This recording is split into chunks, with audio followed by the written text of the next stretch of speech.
Operation సింధూరుపై భారత రక్షణ శాఖ అధికారులు మీడియా సమావేశం నిర్వహించి కీలక వివరాలు చెప్పారు. ఈ సందర్భంగా director general of military operation lieutenant general Rajiv Ghai cricketer Virat Kohli retirement ప్రస్తావన తెచ్చారు. మన ఎయిర్ డిఫెన్స్ సిస్టమ్ సామర్థ్యాన్ని ఆస్ట్రేలియా దిగ్గజ ఫాస్ట్ బౌలర్లు జెఫ్ థామ్సన్, డెనిస్ లిల్లీ ద్వయంతో పోలుస్తూ ఇంట్రెస్టింగ్ కామెంట్ చేశారు. ఎంతో మంది అభిమానుల్లాగే తనకు కూడా కోహ్లీ అంటే ఎంతో ఇష్టమైన క్రికెటర్ అని, అందువల్ల క్రికెట్ గురించి ఇప్పుడు మాట్లాడుకోవచ్చన్నారు. 1970లో తన స్కూల్ రోజుల్లో ఉన్నప్పుడు ఇంగ్లాండ్, ఆస్ట్రేలియా మధ్య ఓ క్రికెట్ మ్యాచ్ జరిగిందని, ఆ సమయంలో ఆసీస్ మేటి బౌలర్లు జెఫ్ థామ్సన్, డెనిస్ లిల్లీ విధ్వంసం సృష్టించారని చెప్పారు. ఇంగ్లాండ్ బ్యాటింగ్ లైనప్ను ఊచకోత కోశారని, అప్పుడు ఆస్ట్రేలియా ఓ పదప్రయోగం చేసిందని గుర్తు చేశారు.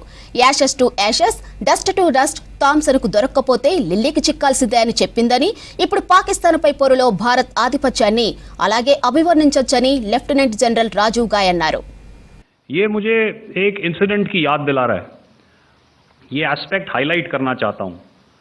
जब मैं स्कूल में था तो तकरीबन मेरे ख्याल से ये 70 का दशक था और उस समय इंग्लैंड और ऑस्ट्रेलिया के बीच में आज शायद क्रिकेट की बात भी करनी चाहिए, क्योंकि मैं देख रहा था कि विराट कोहली ने टेस्ट क्रिकेट से रिटायरमेंट ले ली. कई भारतीयों की तरह वो मेरे भी फेवरेट क्रिकेटर हैं. तो 70 के दशक में ऑस्ट्रेलिया और इंग्लैंड की फेमस एशेज सीरीज चल रही थी और उस समय ऑस्ट्रेलिया के दो बहुत तेज़ गेंदबाज, जो कि क्रिकेट हिस्ट्री में बड़ा उनका नाम है, जेफ थॉमसन और डेनिस लिली, उन्होंने अंग्रेज़ी बैट्समैन और उनकी बैटिंग लाइनअप को तहस नहस कर दिया था. और ऑस्ट्रेलियंस ने उस समय एक कहावत निकाली थी, that from Ashes to Ashes and from dust to dust, if Thommo don't get here then Lillee surely must. और अगर आप इस लेयर को देखें तो आप समझ जाएंगे कि मैं आपको क्या बताने की कोशिश कर रहा हूं.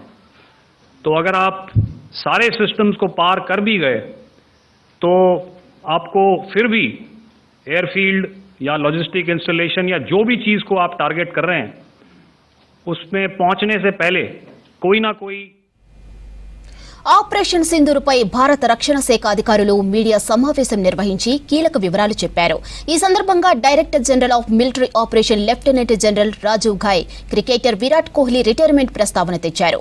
మన ఎయిర్ డిఫెన్స్ సిస్టమ్ సామర్థ్యాన్ని ఆస్ట్రేలియా దిగ్గజ ఫాస్ట్ బౌలర్లు జెఫ్ థామ్సన్, డెనిస్ లిల్లీ ద్వయంతో పోలుస్తూ ఇంట్రెస్టింగ్ కామెంట్ చేశారు.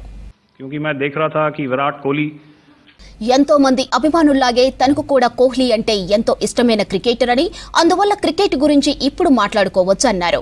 1970లో తాను స్కూల్ రోజుల్లో ఉన్నప్పుడు ఇంగ్లాండ్, ఆస్ట్రేలియా మధ్య ఓ క్రికెట్ మ్యాచ్ జరిగిందని, ఆ సమయంలో ఆసీస్ మేటి బౌలర్లు జెఫ్ థామ్సన్, డెనిస్ లిల్లీ విధ్వంసం సృష్టించారని చెప్పారు. ఇంగ్లాండ్ బ్యాటింగ్ లైనప్ను ఊచకోత కోశారని, అప్పుడు ఆస్ట్రేలియా ఓ పదప్రయోగం చేసిందని గుర్తు చేశారు. Ashes to Ashes, dust to dust థామ్సన్కు దొరక్కపోతే లిల్లీకి చిక్కాల్సిందే అని చెప్పిందని, ఇప్పుడు పాకిస్తాన్పై పోరులో భారత్ ఆధిపత్యాన్ని అలాగే అభివర్ణించొచ్చని లెఫ్టినెంట్ जनरल రాజీవ్ ఘాయ్ అన్నారు. ये एस्पेक्ट हाईलाइट करना चाहता हूँ. जब मैं स्कूल में था तो तकरीबन मेरे ख्याल से ये 70 का दशक था और उस समय इंग्लैंड और ऑस्ट्रेलिया के बीच में आज शायद क्रिकेट की बात भी करनी चाहिए, क्योंकि मैं देख रहा था कि विराट कोहली ने टेस्ट क्रिकेट से रिटायरमेंट ले ली. कई भारतीयों की तरह वो मेरे भी फेवरेट क्रिकेटर हैं. तो 70 के दशक में ऑस्ट्रेलिया और इंग्लैंड की फेमस एशेज सीरीज चल रही थी और उस समय ऑस्ट्रेलिया के दो बहुत तेज़ गेंदबाज, जो कि क्रिकेट हिस्ट्री में बड़ा उनका नाम है, जेफ थॉमसन और डेनिस लिली, उन्होंने अंग्रेज़ी बैट्समैन और उनकी बैटिंग लाइनअप को तहस नहस कर दिया था. और ऑस्ट्रेलियंस ने उस समय एक कहावत निकाली थी, that from Ashes to Ashes and from dust to dust, if Thommo don't get here then Lillee surely must. और अगर आप इस लेयर को देखें तो आप समझ जाएंगे कि मैं आपको क्या बताने की कोशिश कर रहा हूँ. तो अगर आप सारे सिस्टम्स को पार कर भी गए तो आपको फिर भी एयरफील्ड या लॉजिस्टिक इंस्टॉलेशन या जो भी चीज़ को आप टारगेट कर रहे हैं उसमें पहुंचने से पहले कोई ना कोई इस लेयर्ड ग्रिड का सिस्टम